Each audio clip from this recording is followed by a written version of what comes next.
And now, our feature presentation. You are watching a master at work. So I'll hear people say, if you believe it.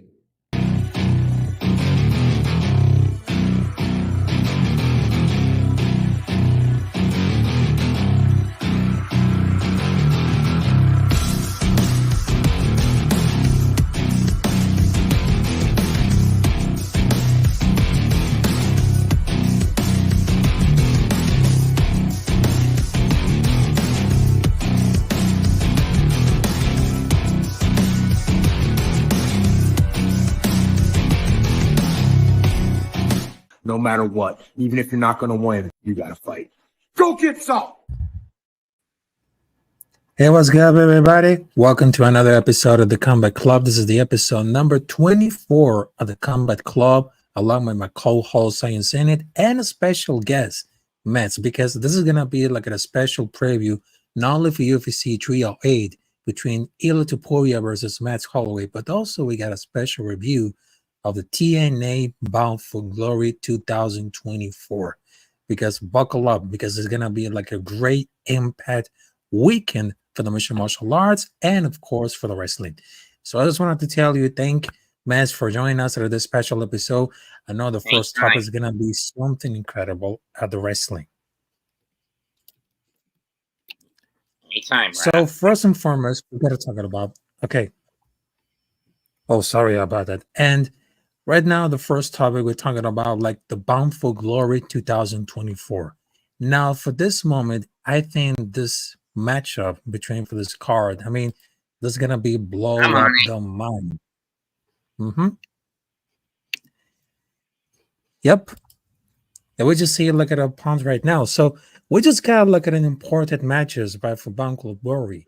But at this point right now, it seems that everything's gonna be really fine because they have a matchup coming up there between for Nick Nemeth versus Joe Hendrick for the championship. Now, dude, you don't say his name. He might show up. Oh, you really show up? No. Oh, okay. I mean, you get the joke, though. Yep. But I know it's going to be like a really important for the matches. So I know that the first one is going to be really important. So this one is going to be called Shot Gauntlet. Also, they had Nick Nemeth versus Joe Hendrick for the World Championship. Also, we got Mark Cardona versus PCO, Mike Santana versus Muse. Also, Jordan Grace versus Marcin Stanovic, Mike Bailey versus El Hijo del Vikingo, Josh Alexander versus Steve Macklin. So right now, Seth, I just wanted to talk about it between for these Bound for Glory impact. So do you know that anything could happen in this match, including for like the epical one, which is Nick Nemeth versus Joe Hendrick for the World Championship? What highest perspective is going to be like in this championship between, because they have a severe like a great career, because Nick Nemeth as known as Dolph Ziggler for the WWE, and of course John Hendrick, not only he just being part of like the TNA, but also at the WWE NXT. So what highest expectations is going to be like in this match between Nick Nemeth versus Joe Hendrick? If one were to ask me, it all boils down to the Call Your Shot Gauntlet. We know Frankie Kazarian is going to be in that match. If he wins it, you know he's going to be like a vulture ready to strike. He don't give a damn who wins that match as long as he gets to burn the Call Your Shot trophy immediately after and then pick the bones of whoever the winner is. Whether it's Nemeth or Hendrick, he doesn't care. Well, sounds fair enough. But also, I really expected it because this is going to be like the highest achieve that no one see that come, because I know that at some point it's going to be like the highest grossing of the event. Now, between for the difference between WWE, AEW as LA Wrestling, and the total non-stop wrestling, which is they have the highest grossing of the wrestling events. But it seems that this year, Bound for Glory, they're going to take over like the wrestling movement, the wrestling glory, because they just brought like a lot of great attention, not only between for the rookie, the veteran wrestlers, but it seems that the Bound for Glory, it seems that they got a take it along for the competition, what is happening for between for AEW, WWE. It seems that there's a lot of competition right there when it comes to pay-per-view. Well, you gotta remember, in the case of WWE, PLEs on a streaming platform do come with a caveat that customers are only paying for them once every month. Pay-per-views like AEW and pay-per-view based companies like AEW and TNA, on the other hand, they get more money for people that buy the shows, but as a trade-off, it's less convenient because you're still on a pay-per-view setup. True, TNA also has their own independent streaming platform, TNA Plus. Yeah. But you'd still end up having to pay the full pay-per-view price for those events as a trade-off. Yeah, exactly. If we're Exactly. But looking at the rest of the card, just think about it. PCO against Matt Cardona in a Monsters Ball for both the digital media and international heavyweight wrestling titles. It's going to be a bloodbath, but I wouldn't be surprised if the one linchpin that ties those two together, Steph DeLander, ends up turning on her kayfabe husband, PCO, and going back to Matt Cardona because the contract that they signed when they joined TNA basically makes Steph Cardona's property, which is a very poor way to treat a woman, I might want to point out. that really sounds fair. But I think that it'll be sort of the business and the opinion. This is gonna be a chasing after the biggest show. For those who don't know about this, because there is something about for the new, they didn't even know because they're referred as the biggest band of the year for TNA. It's one of the 4 TNA's per view, according for all the sources, including Slammiversary. Because if you remember the WWE, they just got WrestleMania, Survivor Series, or the Rumble, and of course they got SummerSlam. For AEW, it's Double or Nothing. Also, they just got basically just a very Double same, but Revolution, All Out, yep, and then maybe you could say Full Gear. yeah, Full Gear. Also, there's got All In, All Out, but it really helps the wrestling community. But I think the card is literally look great, but it's gonna be on Detroit, but this is gonna be a hell out of the fight because they're thinking about they're really gonna really attend for the it's gonna be the first event or if it's gonna be crowd because they're anticipated to go to the sell out. It's all about for the business, but the talent is gonna witness one of the biggest moments. But it seems that we have a great opportunity to see the rookie and veterans, but also one of those matches that we also wanted to take care of about it is the system. Brian Myers and Eddie Edwards, also the Hardys, Matt Hardy and Jeff Hardy versus Ace Austin, Chris Bay, and those were the full Metal Mayhem match for the World Tag Team. To a TLC. Yeah. Yeah, basically it's a copy for the TLC. But for those who know about the full Metal Mayhem is kind of a feature because they ran it with the first time that I was against all odds in 2005 because they just wanted to the defeat to retrieve a contract. But if you see the full Metal Mayhem, it's just exactly tables, ladders, and chairs. We've been seeing all this trick, but the first time we to see between Jeff Hardy versus Abims. And the last time we to see very important, which is Frankie Karasavian versus Eric Young, which is our Rebellion in Paradise, Nevada. So I think it's gonna be a great match, but it doesn't seem like there's a lot of veterans who seems running off of the contract. Just for example, Mark Cardona. Also, there's Jeff Hardy, Matt Hardy, and also it's really very complicated because they just wanted to to receive the last years to get involved with this career. And then you have other matches that on paper would be a great high flyer spectacle for the X Division title. Mike Bailey, who I ran into last week at the Deadlock show, against El Hijo del Vikingo. Yep. Oh, mostly known from, I guess, your favorite wrestling promotion, the AAA promotion. Oh, yes. Yeah, it is. And I see what the title was coming up there. But, I precisely, there's a one match that I would love to get into it. But between for El Hijo del Vikingo, he's got a very great talent.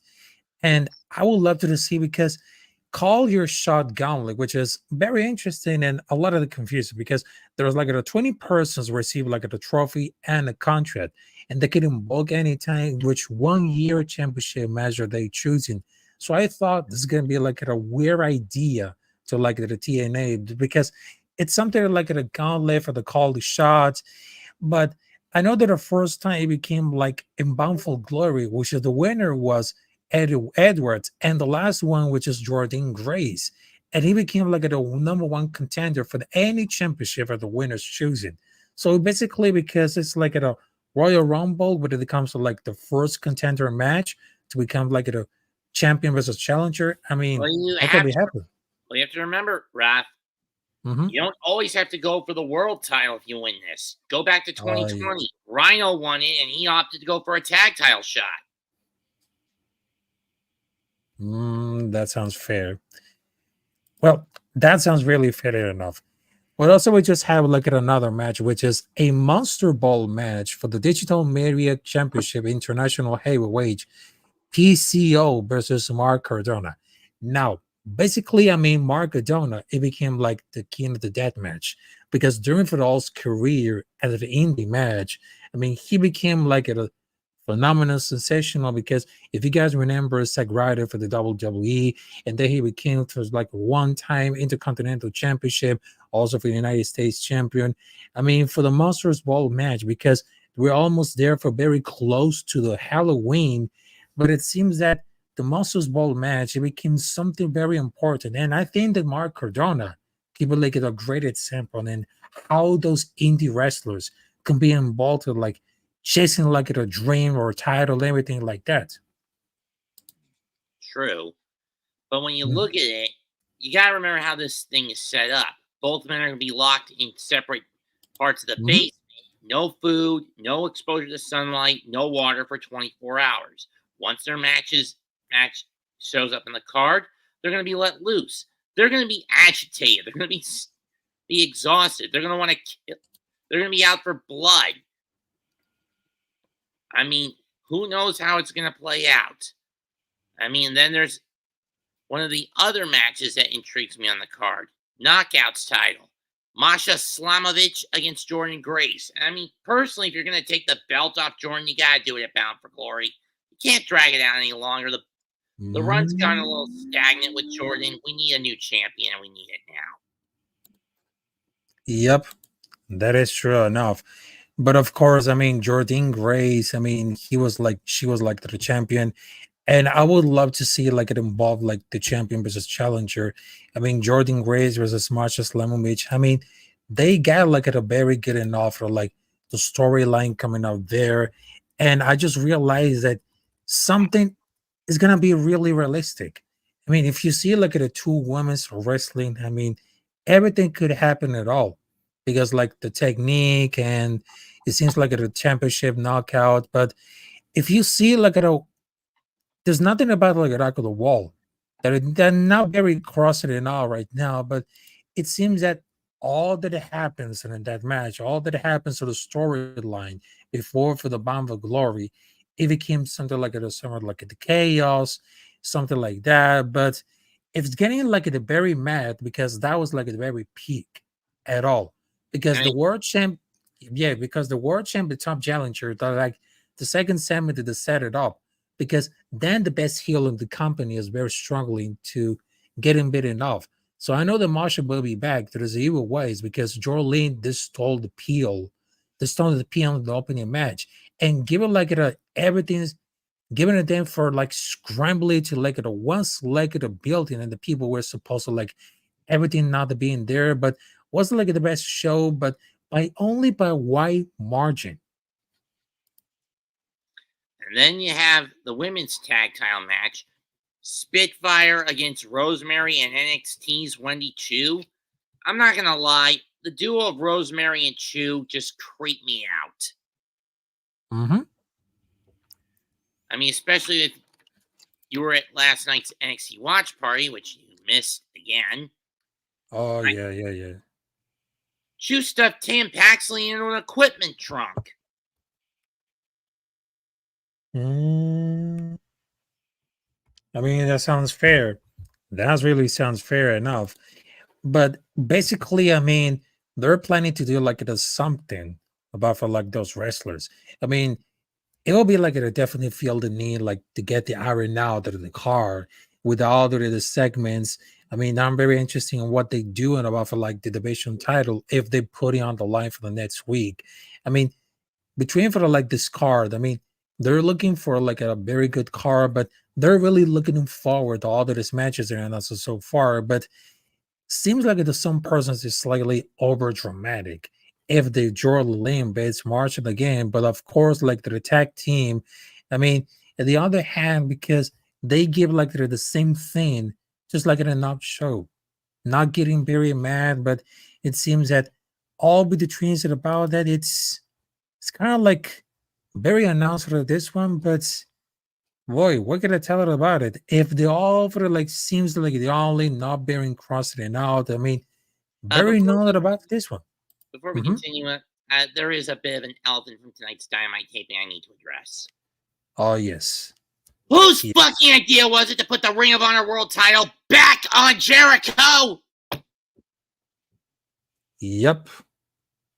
Seriously, whose idea was it? Seriously, Tony, are you really this stupid and desperate to put that belt back on Jericho?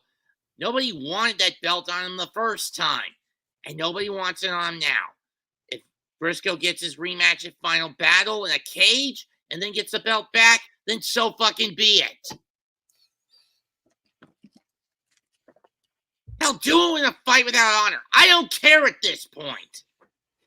Tony Khan's lackluster and apathetic booking of ROH content has killed a promotion I once loved. Yep. Yeah, man. Speaking about for like the Tony Khan, because what I was just like pretty much and all, but the real problem about like the company about for like the All Elite and a lot what you say is very right because the problem is Tony Khan completely killed like the mid card and of course it became like an now assistant. I mean, I don't know what is wrong but to put like another one for Jericho. I mean, it probably because they has a ridiculous propensity to utilize their wrestling legends as an mid card workhorses. But with the came to the All Elite Wrestling, first starting Tony Khan actually had to book some thought rather relying on popping smarts and outside signings. But if you had young, talented wrestlers wrestling enough into the car, it had the same included the steel pins, it went hardly too much. Take it for example, Sammy Guevara. Killed WCW. Yep. And of course, there is like examples. Sammy Guevara, Darby Allin, Jungle Boy, Scorpius Card. Also, there's Ricky Starks, Powerhouse Hobbs, especially over the last year. I mean, Garcia. Yep. Also, especially for the last year, however, there should all of the TV time that it should be like going for the next crop of the mid card aces, just like Nick Wayne, Hook, Ryan Kidd, or whatever could physically with a put in a position to work intensely the matches. Could be interesting enough. But the reception that happened a 50-year picking up meaningless wins every week it started for the regular year. It honestly it made it worse. And the fact that Rhodes, Copeland rarely lose would do it. I mean, it's like Tony can do simple math and just realize that less than half of the main audience that just watch Rampage and Collision, or a lot of younger talent they're featuring, and even that, the weird times they do of the period on the Dynamite, they're almost getting loose at all because the booking problem is the at the post because the mid card is too big. You have Bryan Danielson, Copeland, Okada, Ospreay, Zerb, to be a band, wrestling competitive matches with that talent that it should be like at the mid card because you should really those competitive matches to build stars. But it seems that is the only guy, which is John Moxley, that is really protected and just wanted to trade to make losers to him means something like solidify MGF or Adam Page as a real event players. But seems that there's gonna be like something to elevate. But I think that Tony Khan, he doesn't seem to improve. But Tony Khan, if you listen to this, you're the real problem to kill not only ANEW, but the only problem is killing WCW. And I don't think it's gonna be fit enough to get to this company. Anyway, getting back on topic, you then have a grudge match between Mike Santana and Moose, and a grudge match between Josh Alexander and Steve Macklin. Do I expect interference in both matches? Yes. Yep. I mean, there seems like it'll be between for Mike Santana versus Muse. I mean, if you see Santana, because it's probably like everything can have it because he's from New York. I mean, the first time that I just saw for like that Impact Wrestling, I mean, that guy means like really talent. But I think that Tony Khan used like a worthless, like, I don't know, between for all the like wrestling between for 2019, 2024. But he returns to the rebellion and say, I'm gonna stay for like as long as I could happen. Because I think that Impact Wrestling became like his first home to get involved like his career. And he just won like the tag team of the year with Ortiz and the GFW Tag Team Championship and the World Tag Team Championship. I mean, this guy has a lot of talent. But when it comes to Moose, I mean, he's just like the former professional footballer.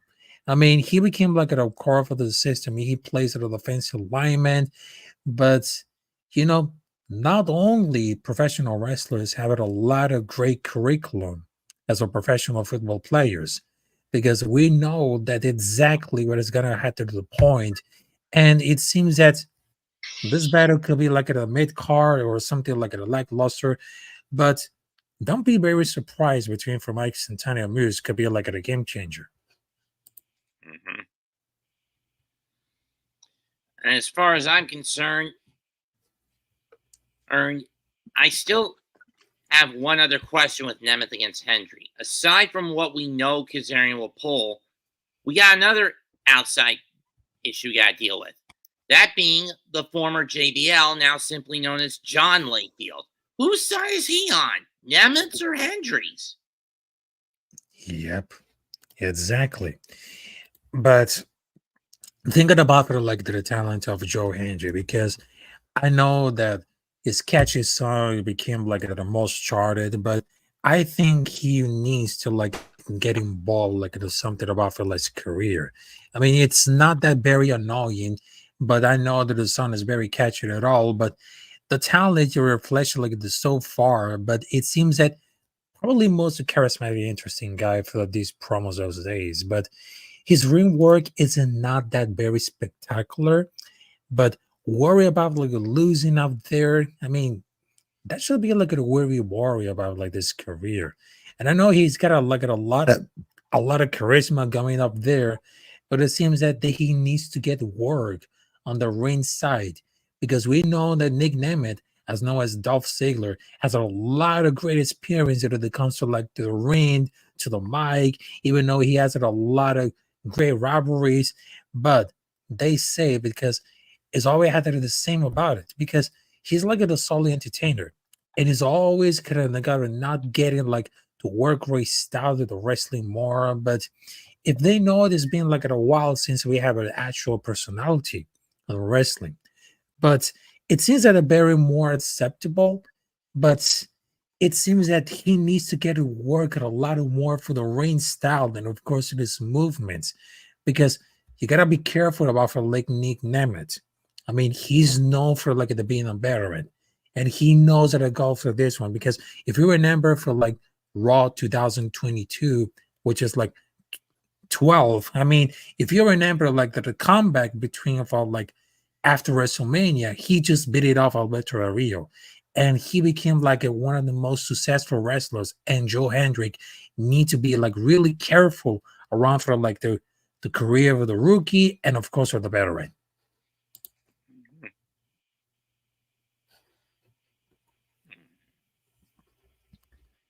Yep. And I think that between for like the car for the Bound for Glory, I mean, that should be like a really interesting about for this one. But after which was wanted to talk about like the Bound for Glory, which Matt's given like a great point about for like the main card, and of course, like a lot of opinion for like the Dynamite and all the situation of Tony Khan. So after that, because that weekend it should be like a really interesting for the wrestling. Right now, it just seemed like the Halloween haybuck for the NXT. Now, this is gonna be like a really interesting one because it seems that they're gonna prepare for anything could happen. So the main expectation is about like the Halloween haybuck of the NXT during for this year. Yeah, you did great breakdown, Mets. That was amazing. Thanks. Yep. All right. So we just wanted to keep it off of this match right now. All right. So right now we just got like a few matches to get involved with this one. So first and foremost, we got Williams versus Ethan Page. Spin the wheel, make the deal. Devil's Playground match. Also, we got Tony D'Angelo as known as the Stacks versus Alba Femi. Roseanne Paris versus Cora J versus Julia versus Stephanie Biker. And Rich Holland versus Andre Chase. And Kelani Jordan versus Fallon Henley, JC Jr. or Jasmine Nitz. To be spin the wheel, make the deal, spin her choice to be like the NXT War North American Championship. And I'm I gonna will say tell you, this. I will say this real yep, fast, Raphael. You guys are doing such a great job, and I am kind of sidetracked right now, babysitting. That's why my camera is off. But that uh-huh, being said, man, you guys are doing an amazing show. I'm just gonna actually head out because I do have to go do something. I'm sorry that I can't appear longer on the show as I wanted to. But that being said, thank you, Mets, for coming on this episode. I know I'm Well, sorry for you too that I can't stay longer than I wanted to. But that being said, you guys okay, are doing such an amazing job that I am actually gonna step away. That being said, I will probably be back on the Combat Club going forward next week, Wednesdays, and going forward after that. I just want to shout out my co host above me, Raphael, for holding it down week in and week out due to my absence. I will say this, though, real fast. Go Max Holloway. I know he is fighting this weekend. I know the boys are going to do an excellent job of breaking it down after they talk wrestling. That being said, man, I'm just gonna say Max Holloway's fighting. I'm gonna go for him. Shamaya's fighting, and Leon Murphy. Those are the three fighters that I'm gonna keep an eye on this weekend, alongside Shawa Magomedov. That being said, I'm gonna turn the mic back over to Raphael as they break down this NXT Halloween event. Happy Halloween to you, Mets. If I don't talk to you, I'll be further. And hopefully, you have a good time with your family and your friends. I'll probably catch you on one of these Big Blue Crew streams. And thank you, Raphael, for hosting the podcast like always and holding it down, man. You guys have a blessed yep, evening, man, and bless exactly. up. Absolutely, All man. right, All all right, right, have boys. a You guys good have a one. good one. Let's get it. Yep, okay. yeah, Look, yeah, let's, yeah, all look right. at So, Matt, look at look at mhm, the Halloween Havoc card. Trick yeah, against Page, Devil's Playground. That just means there's going to be a slew of weapons laying around the ring, appropriately themed for like a satanic slaughterhouse. I don't know, maybe a board stuck with wooden nails attached to it, barbed wire wrap 2x4s and bats, steel chairs, tables, you name it, they'll be in it. One thing that does bug me is the stipulation for the North American title tables, ladders, and scares match. Why make the stipulation where you can only win by a pinfall instead of just getting up a ladder and getting the belt down? That's stupid. and it seems very fair enough. But also, we just kind of look at another match between for Tony D'Angelo versus Ola Femi. Now, that I just saw because I just messed up the NST because I was like controlling the settings and the live streams for this week. And I apologize because I was not being able of NST. But between for Tony D'Angelo versus Ola Femi, I mean, this is gonna be like a really interesting at all.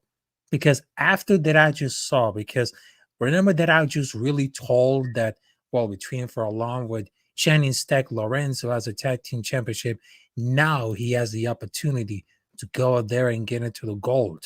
I mean, after that, I just saw for like between for the storyline. I mean, this is gonna be like something interesting because the last time that I just saw for like Tony D'Angelo, I mean, he has the very caliber to be like a great champion. And I think this movements, and I think like style, and of course Lorraine, and of course in the make style. I mean, it doesn't get him like very boring at all. Because the last time that I just saw between for the NST Chesterfield, which is like a great part when it comes to Randy Orton. I mean, the talent of Tony D'Angelo, it seems like there's nothing really compared about this. But they need to really careful about like Femi. I mean, Femi is gonna be like already with a gold because it's gonna be like between tables, ladders, and cheers. I mean, over Femi, I mean, they really had to be careful at all because the talent is not that very unique on the race style. I mean, those movements, I mean, it's gonna be really knocked them out. Mm-hmm. But how will it play out? Who knows? I mean, you still got 3 other matches. Can you hit my button, hit my screen? All right. So I just wanted to tell it on the screen right now, and there you go. Thanks. And then you've got this whole tag match where for Julia and Fakir, it's mostly about getting their hands on Roxanne, putting her down, and then one of them getting another crack at the NXT Women's title while neutralizing Cora Jade at any all costs. Because if you remember, the NXT CW premiere in Chicago, it was because of Cora that Roxanne was able to sneak out with the title in hand still. And much like how I get the whole heel knee interference or taking shortcuts to hold on to gold is part of the shtick. But if you drag it out too long, the joke gets old. It's why I always wanted to. I screamed every time Roman Reigns held on to the title by hook or crook during years 2 and 3 of the stint. To the point where I want the bloodline to be disbanded. It's similar now with Roxy. She's gone from the plucky babyface champ to an arrogant heel bitch. Wow. It is true. It is absolutely true. He's only held the belt but also a third of the time Roman held his.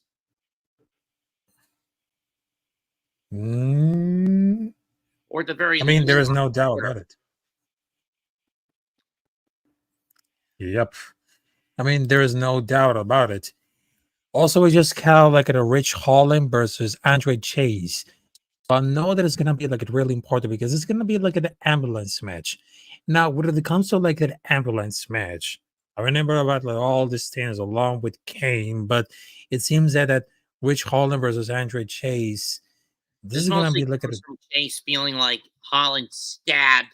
He took the offer of atonement and redemption that Chase University was going to give him when he was demoted back down to NXT when the Brawling Brutes disbanded, and spit on it like it was dirt. Yep, exactly. But it seems that they haven't get enough of like this talent. But you see, because after that, I just saw for like the ambulance match between Rich Holland versus Andre Chase. I mean, they're gonna possibly be like there's nothing kind of wrong about it, but it seems that well, nothing that can stop it right now. But if something like really good enough for like the talent, and of course, like they just wanted to see like how in the hell we're gonna pull on this one or the ambulance match because there's gonna be like a huge factor but it comes to like the discussion. But it seems that if they had to go for like the rivalry for the storyline, I mean everything could happen. Yep, everything gonna happen. And the last match for the Halloween Havoc is gonna be Kalani Jordan versus Phelan Medley. Also, there's Jason Chain or Jasmine Nitz for the NXT Women's North American Championship. Now, if they're gonna make it like a deal for this, you don't know which one of the 3 of fatal influence is gonna be. How are they gonna determine? Draw a straw, flip a coin. I mean, I know it said spinner's choice, but they didn't even give us a choice before NXT cut off and whatever Zaraya showed up. Yep. I mean, you got it right. You got a point. And it seems that because right now it's gonna be 3 huge matches, whether it comes to like the pay-per-view. But I really understand that why did it should be like at all did it like these matches. it becomes something really important. But the magic, it doesn't really stop it about it. If they wanted to keep like moving up this, I mean, there's like a lot of competitions up there. Is even Cora or Sarah that's getting really chosen, but it is like the woman's title. But I'm only getting really expected what's gonna happen to Trinidad because I mean if Roseanne Perez and Cora Jade and it's gonna be like because it's gonna be like a team 20 era one. I mean, they're just like really carved out, but is there either the cover that gets chosen? It's gotta be the chosen because sometimes Yabi's choice is the wrong choice, but I have a feeling because choosing someone that's not part of the fatal influence to face Kiliani for the North American title, it might be overthinking about it. So the logical play will like at a trio one handicap and certain type of the match that will last of the members of the title. But we already visited that night when it comes to like a Stephanie and Julia tag match, and it will be like an amazing employees helping to stick it up for the face team. True. They're gonna be the stick it on with it. But it's not very like very obvious because they're getting like very close so that they could put it on the odds or the favorite. And they made like even like a trio one handicap match because the women's division featured 4 matches, including like the opening and the main event. All 4 women that they kill in the work. I mean, they're really coming along for lately, not only for like this band, but they have sort of a lot of moments. But they doesn't like very good at all through like the like Zizor with a nice step ball. But I mean, if they want to like getting rid of an offer of this with the usual persona, but he couldn't like it down for like the main roster, even though it's gonna be like more of the heel character. Mm-hmm. And yes, what I just wanted to talk about, I mean, not gonna be like anything could happen. So, and I just wanted to tell you, Mr. Matt, thanks for joining us for this episode of the Combat Club because right now it seems we're talking about like a lot of wrestling and of course with about the glory between for anything for the Halloween Haybuck. So right now I just wanted to tell you, so right now your next live stream is gonna be like a worst series between for like the Yankees versus Los Angeles Dodgers, and you have probably like the next live stream talking about for like the wrestling along with Mega Mets. Mm-hmm. All right, so let's check them out right now. So yeah, I just wanted to talk about like this one, but I know it's gonna be like a running out of the time, but I know it's gonna be like a really important right now. But you know, Matt, how I appreciate about it. So I just wanted to close it enough of the show right now with my quick takes and about it. So thanks for joining us at the Mets, and I hope you see you there next time. I gotta go to bed anyway. Yeah, exactly. All right, so salute to you, Matt, and I hope you see you there next time. Yep. And that was Matt's for example. So I know that I got it for myself right now, but don't be afraid about it because I know there's gonna be like a preview between for like TNA Bound from Glory and of course for the UFC 308, which it means is gonna be like a really important. So I know it's gonna be like a really interesting right now. So you might know it's gonna be like a really careful, but right now I'm probably gonna take it on my last takes because this is like the preview between TNA Bound from Glory and of course the Halloween Haylock, and last but not least, they got UFC 308, and of course the situation about for like, well, it's on account for everything. I mean, between for those fights that I was looking for the 308 between Max Holloway versus Ilia Topuiria and Kazmachi Bey versus Robert Whittaker. I mean, it takes like a lot of serious things where it comes anything could happen because that main card it looks very solid, but it seems that it takes like a lot of great things to see like a banger after banger after banger after banger. I mean, that gotta be like really enough for this. I mean, that should be like really enough. And I didn't catch it about all these comments right now. So the Leprechaun and the AFC, I thought it was tonight, but you know, it just makes it a lot. But I know that it's coming to things right now, but yep. Also, we got the innovators in the building. Also, we got a new one. Russell Loves. How's it going? Definitely good right now.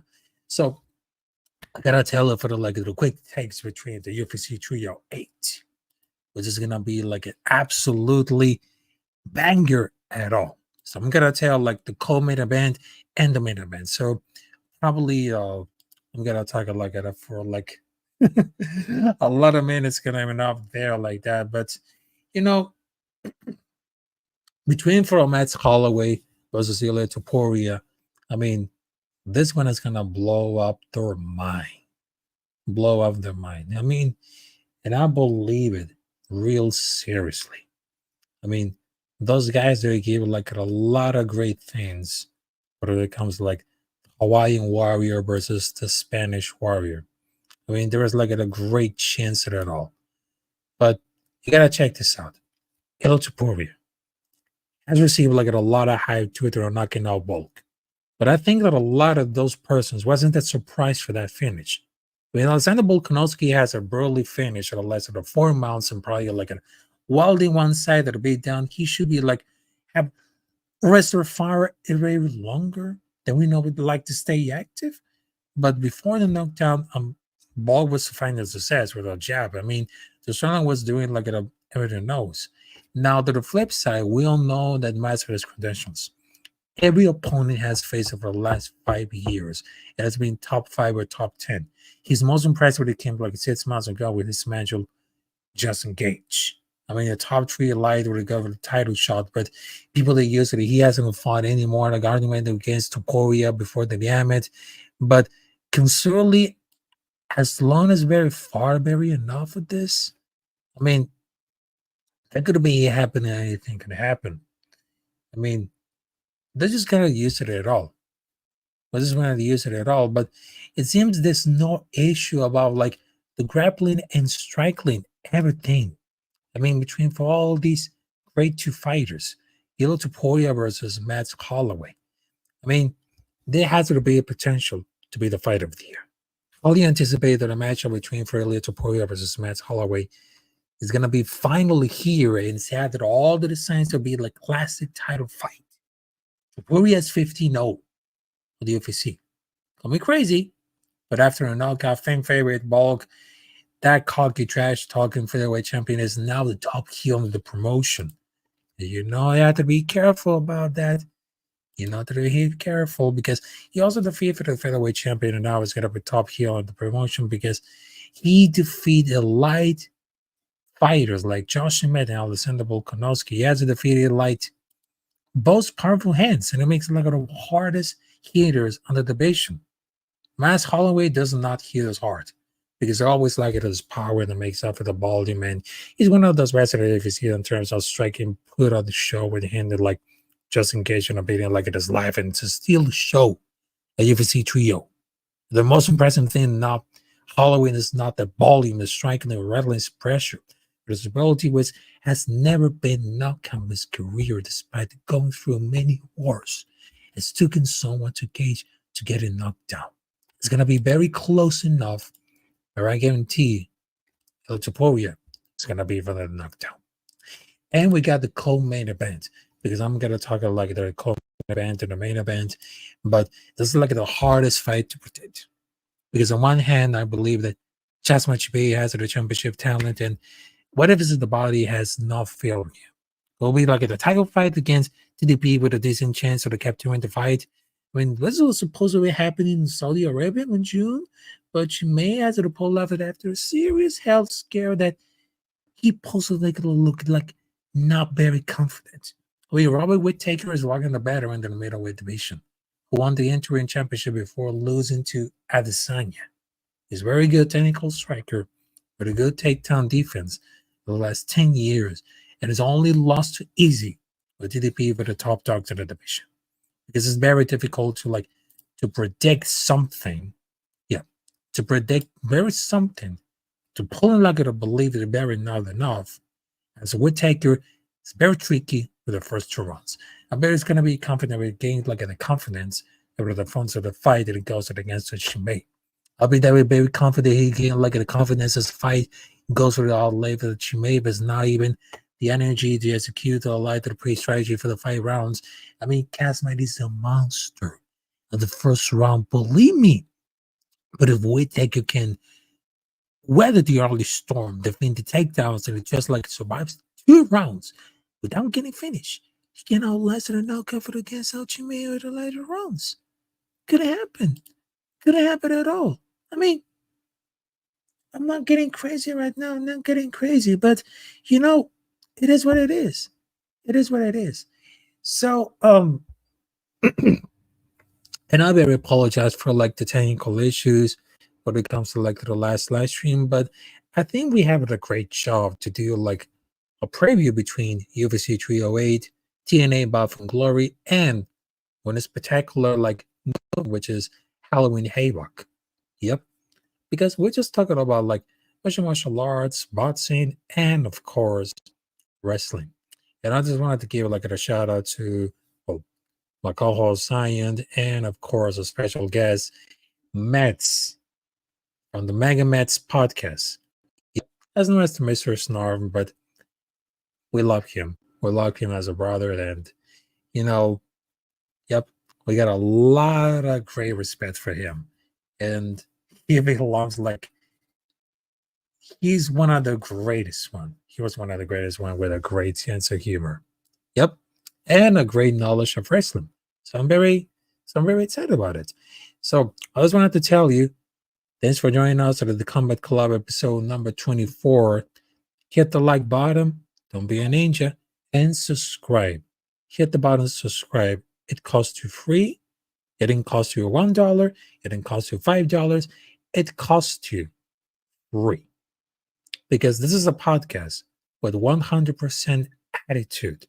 We can fight everywhere, anyone, anytime. Because that speak a lot of great things in mixed martial arts, wrestling, and boxing. And believe me or not, because the UFC 308 is going to be at 2 p.m., which is Eastern time in the United States.